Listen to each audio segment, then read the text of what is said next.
Wish I brought a snack. Wish I brought 2 snacks. Excuse me, Jesus. Will this help? Tahu ke ate? Eyes closed, too? Are you sure? Oh, kami.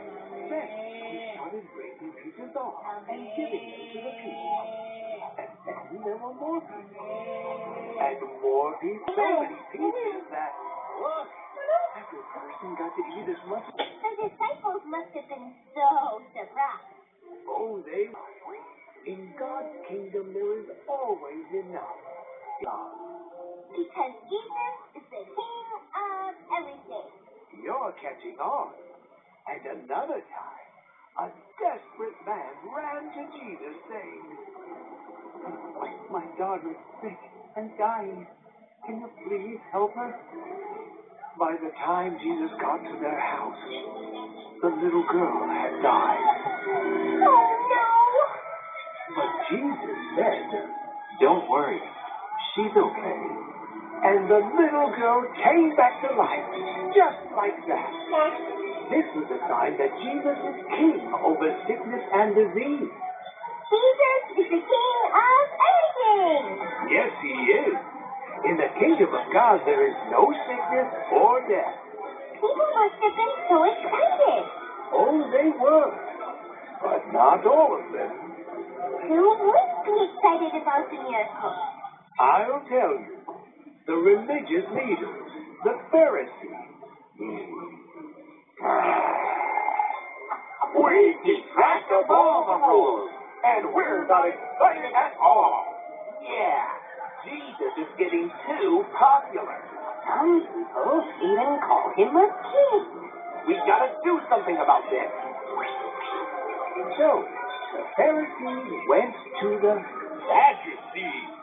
We're the ones in charge of punishing the people that break the rules. Let's talk. The Pharisees and Sadducees didn't like all the amazing miracles Jesus was doing. How could they not be amazed by the miracle?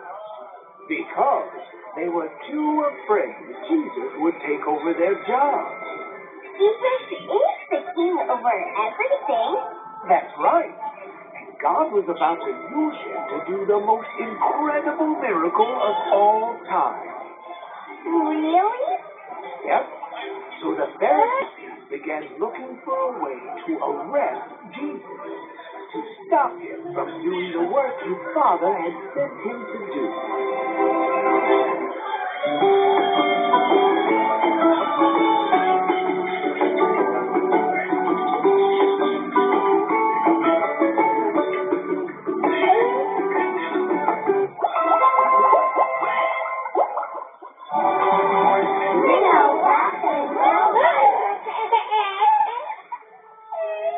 The Last Supper.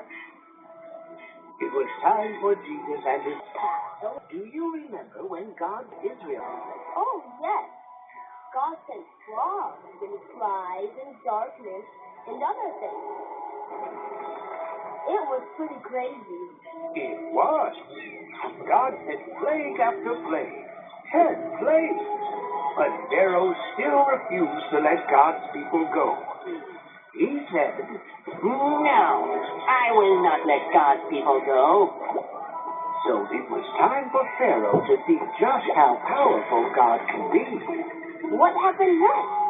God told Moses to have every Israelite family prepare a lamb for a special, and then take some of the blood from that, put it over the door of their houses. Why would God tell them to do that? Because